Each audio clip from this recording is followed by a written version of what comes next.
Hello, and welcome to this night's, I was going to say coffee and questions, but it's definitely not. Actually, am I on the right account? I think I'm on the right account.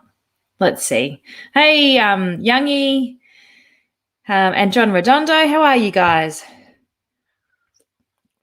Tonight we're going to talk about fueling long rides, which is I'm pretty excited about. There's definitely a lot of things that you can get wrong with fueling long rides, but it can also be super easy. Hey, Carmel. Hey, Leslie. How you going? All the cool kids are online. Hey, Dan. Iron Dan's here too. Awesome. All right, so let's get straight into it. Tonight we're going to talk about fueling long rides. Some of the things that you might be feeling if you're not doing a good job in this space is whether, like, if you go for a long ride, you bonk, like, or you hit the wall, you have absolutely nothing left in the tank. And it's really difficult to get yourself home sometimes if you ever have experienced that. If you have experienced that bonking or hitting the wall type feeling, let me know in the little chat box because it's definitely not a nice experience. And it's really difficult to then peel yourself off the bitumen to get home if you've done that much damage to your fuel tank. The other thing that can be a real struggle with long rides, if you're not fueling them properly, is you can kind of get stuck on the couch for the rest of the day after you do a long session. Like under fueling those rides that are 3, 4, 5, 6 hours, it can be a real struggle to then function for the rest of the day. So you're just sort of stuck inside. Hi, Try It Chick. How are you? And Pez Try. Look at all these peeps on the gram. There's a couple of people on Facebook sneakily watching. If you're here, just say hi so I can see that who you are. So they're two of the biggest things that are indicators that you're probably not doing a good job of fueling long rides. So number one is bonking or hitting the wall where you've got no energy left. And number two is just really suffering with energy levels for the whole rest of the day. The other thing that you might fear too with fueling rides, if you with a bunch of people and you are just hanging on for dear life. They're better riders than you. They're faster, which is great. Like, it's good for you to be doing that because it makes you a better rider. Hey, I'm not sure who this is on Facebook. It says, hi, Taz, but unless you give StreamYard permission to use your details, and it just says Facebook user. So hi, whoever that is on Facey. Alrighty. Hanging on for dear life with bunchies that are at a better level than you, which is great. I used to ride with the boys every Friday morning. It was their kind of easy ride, and for me, it was just a smash fest. But it was like one of the key things that made me a better rider was actually hanging on for dear life with the boys. They'd give me a head start up Cootha, and I would always see if I could beat them. It's Liz Nelson. Hi, Liz. Thank you. And Chris Huang is here on Insta as well. So that might be a fear that you have. I know one of my clients, Jen, she's probably not going to get on here, but she goes for a bunchie every Saturday morning, and we're really working with her on fueling those properly because she's so stressed that she's going to get dropped. She's hanging on for dear life with that concertina that happens out the back end. So we've come up with some strategies for her to fuel more aggressively in those types of stressful bunchies where she's just fearful of being dropped the whole time. And I love eating on the bike. Was that you, Liz, that said that? So those are some indicators that you fuel for long rides is not optimal. And what I really want you to feel is that energy in the back end of long rides. Like, you should be able to go for a ride for 3, 4, 5 hours and push through the back end of that. And part of that, or a big part of that, well, one is your fitness, obviously, to be able to ride for that long. Like, not everyone can do that. I know us triathletes on here are like 3 hours, that's easy. But you just got to remember that a lot of people can't physically do that. But I want you to feel that energy in the back end of those long rides. That's a key indicator that you are fueling them correctly if you have the ability to push still at the end. Liz, this must be Liz still. Yes, sorry, we'll have to set up StreamYard, but I've encouraged my athletes to jump on. Awesome. Thanks, Liz. No pressure. I ran a webinar last night, and it went way past my bedtime, and so I'm feeling particularly exhausted today, and the old braino's not as sharp as it usually is. So one thing I've learned from this process going live every night at 7:30 is that I'm definitely a morning person. The herbal tea is not cutting it. Okay, so yeah, for you to feel success with your long rides, then that's one of the key indicators that you want to feel. You want to have energy in the back end of those longer rides. Now, the other indicator, because we're triathletes, the other indicator that you're doing a good job of your fueling on the bike is that if you run off the bike, you feel good on that as well. A lot of the time, if you're under fueling the bike and then you run off, like it can be a really tough mental game to do that.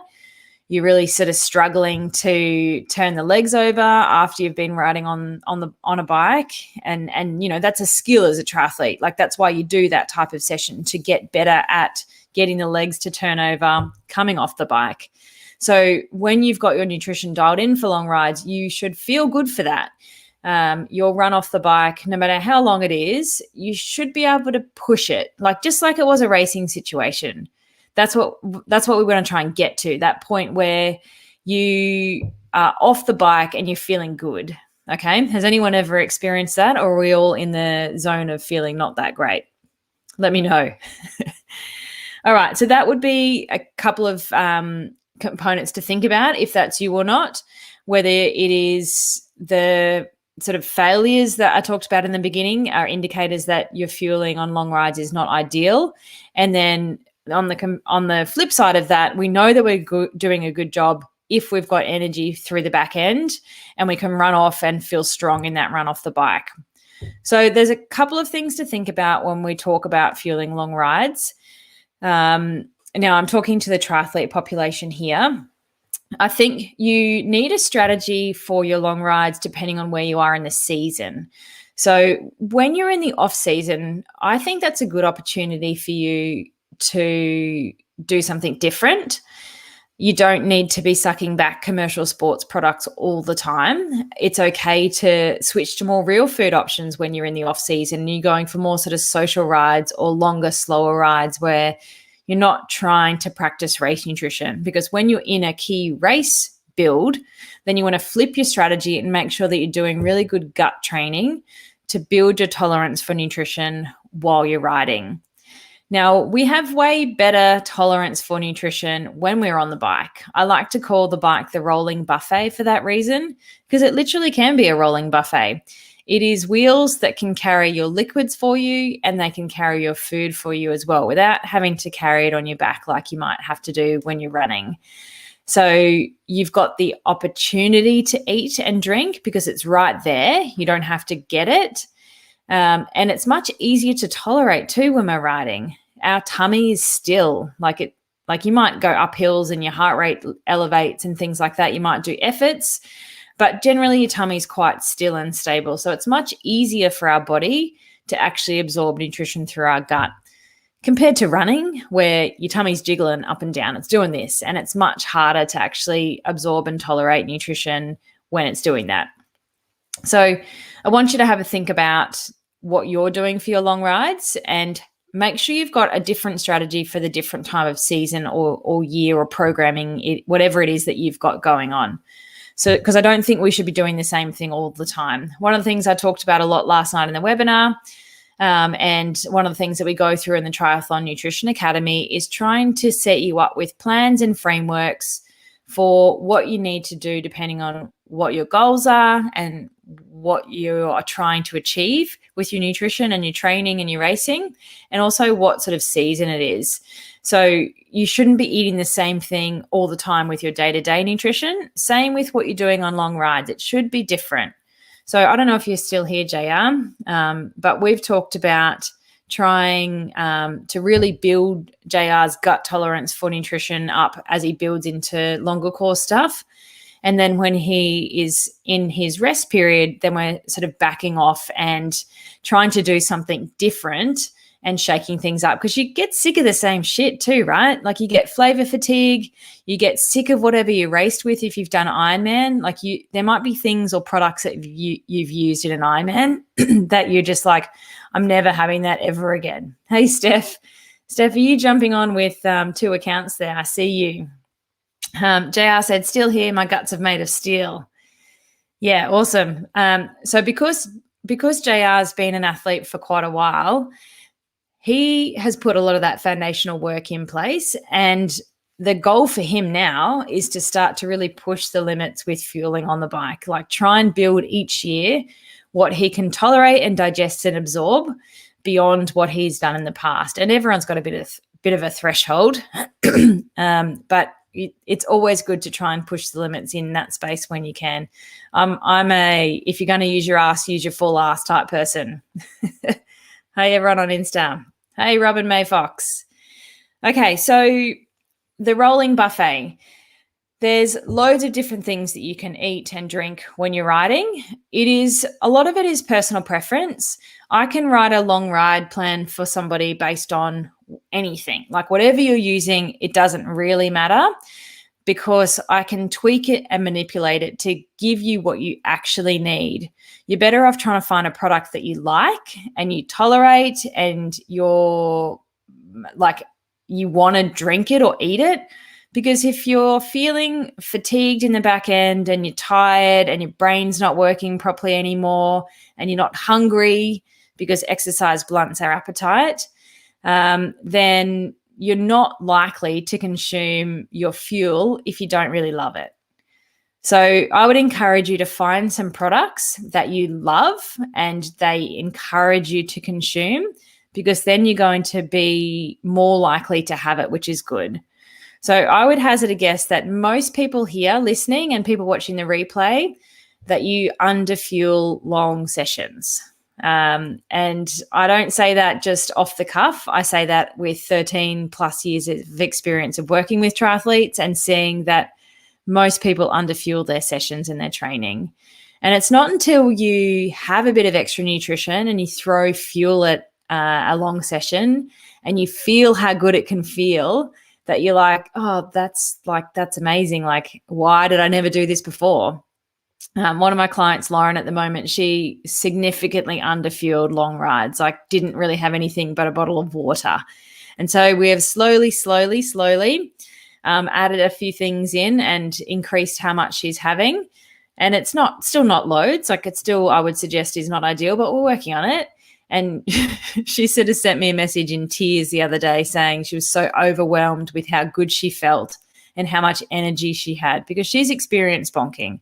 Like she's sat on the gutter of a service station shaking because she's got absolutely no glycogen left in her fuel tank. So I would encourage you, if you're listening and you're starting to think that you aren't doing a good job with your fueling on the bike, that you may need to eat more.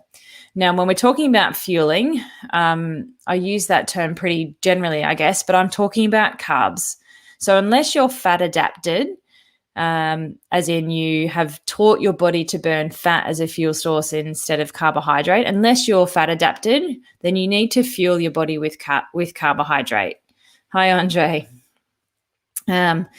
So in terms of like the types of foods you've got options for on the bike, you've got obviously water and sports drink and energy drinks like Coke and Red Bull and Mother and any of those types of things if you want to use it.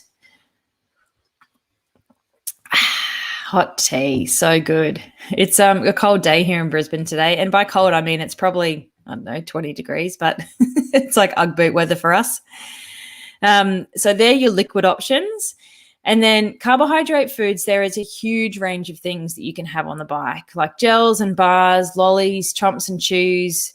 And I'd encourage you to have real food options too on the bike, particularly if you're in the off season. So you don't need to be having commercial sports products all the time. I've actually created a little Fueler Adventure book that Steph actually took the front cover photo for. Steph Hansen Productions. Yeah, shout out. Amazing photographer. And that has got homemade sports nutrition products in it. So a lot of energy balls and energy bars, There's like some savory options in there as well. There's a savory gel, top secret. And there's even a homemade sports drink recipe in the back, because sports nutrition products don't need to be that complicated. They all are made up of the same stuff. Like, you can make your own sports products if you are that way inclined. Pez Try said, that's hilarious. It's cold. Where are you coming from, Pez Try?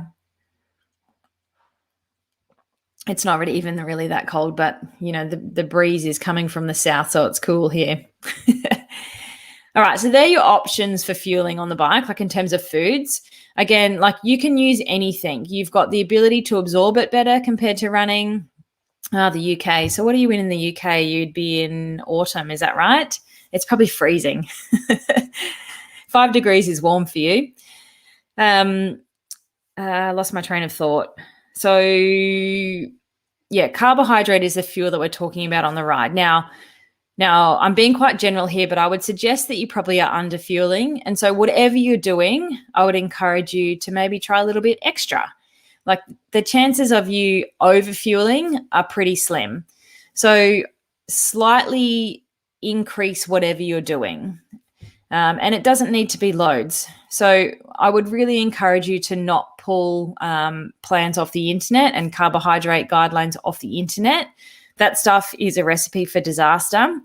It's generally people that have taken good evidence-based research and just written a blog about it, but it's not applied to the individual. And I always think that nutrition should be applied to the individual, because if we're talking about, say, carbs an hour, I've got athletes that range from sort of 15, 30 grams of carbs an hour up to someone like, she's not my client, but I know that Liz Blatchford has 120 grams of carbs an hour on the bike, like crazy. But if you go, all right, I'm just going to hit this target and I'm going to go and do it, you might be fine for the first couple of hours. And then it's not until your tummy fills up of undigested food that it's going to be in a problem for you. And that's either going to eject itself out, or you're going to feel full and sloshy and bloated and nauseous and things like that. That's a good indicator that you're not actually absorbing your nutrition.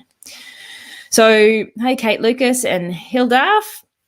So is there any questions as bring away about long ride nutrition? I can talk all day about this stuff. It's like my favorite topic, and I get too amped up right before bedtime.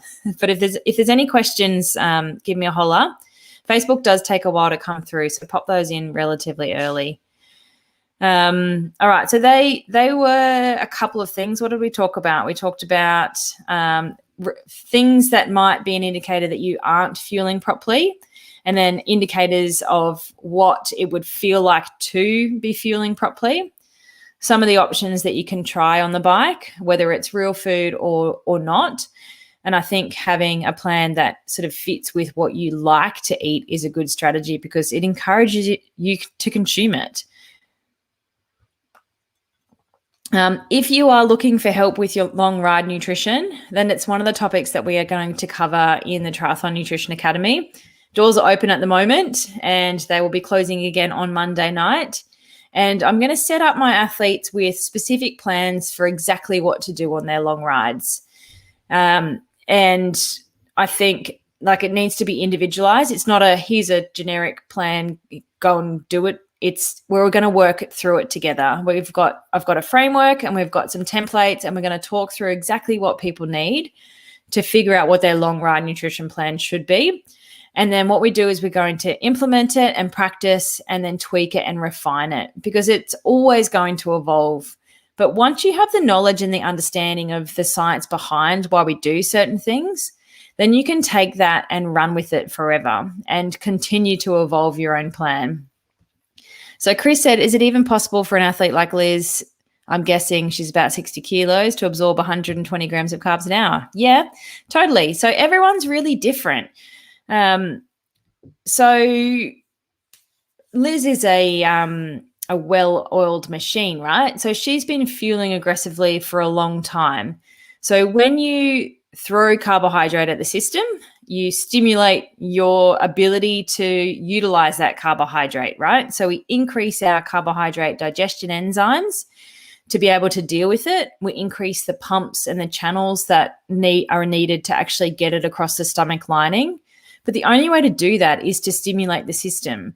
So with good gut training, you can actually absorb more nutrition. Like I definitely, as an age group athlete, there is no way you want to head anywhere near 120 grams of carbohydrate unless you've been doing Ironman for a long time. But even then, it's probably going to take you a couple of seasons to work your way to that. And then, someone like Liz, she doesn't feel that aggressively all the time. Like she doesn't go for a long ride and eat that. It's something that, and I'm like, I don't know Liz personally. Steph, you can probably answer this better than me. But I'm like speaking from experience of what other athletes have done that I've worked with is you can slowly increase your tolerance for that up over time. It's not something that you do all the time. You increase it heading into a key race and then you back it off again. Like you're not doing the same thing all the time. You really do need a periodized approach to your nutrition, and that's going to get you the best adaptations out of your training nutrition as well. Hey, Kembla and Bliss Health Bulk Foods, and Ramo and Sean. How are you guys? All right, is there any other questions about fueling long rides? Before I try and wrap this up, because I could talk forever. One of the things I learned from doing a webinar last night is that I could talk forever.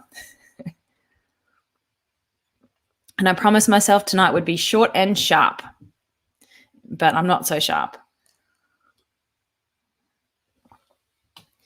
All right, cool. Everyone's radio silent. So consider the bike you're rolling buffet.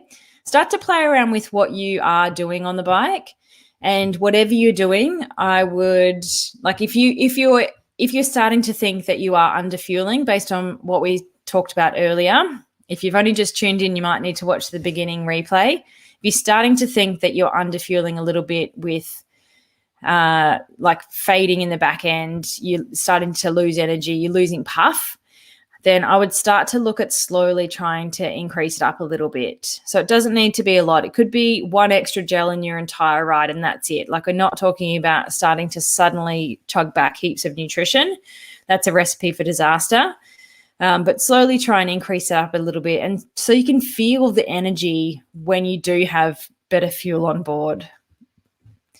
Chris said, in the few 4-hour races I've done, I've ended up cramping a lot in the last hour or so. Do you have any tips from a nutrition perspective to tackle that problem? Yep. We're going to talk about, no, we're not this week, actually.